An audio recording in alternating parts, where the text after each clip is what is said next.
Jared, Senate Republicans want to get changes done to this bill before it takes effect on Thursday. And one of the changes they're proposing is already sparking debate.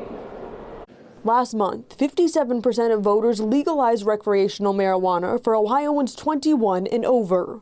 Monday morning, Senate Republicans introduced their plan to change parts of the law. It's not to say that we're completely going in the face of what voters voted for. The current law allows adults to grow up to 12 plants in their homes. The Senate's proposal completely repeals that. It's already become a debate across the aisle. The opposition has been all around the black market. It's been around how do we keep these plants from then being transferred and sold illegally.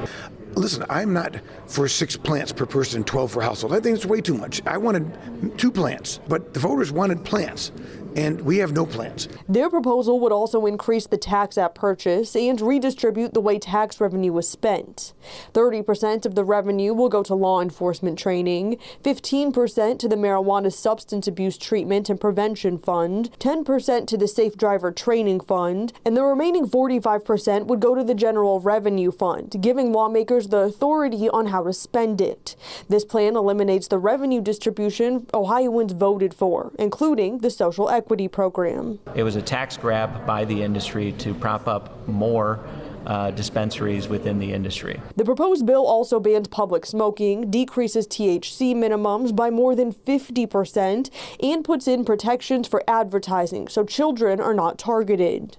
Their proposal also allows home rule authority, which means townships, villages, and cities can choose to prohibit dispensaries within their jurisdiction. The most popular reason for voting yes would have been access to products.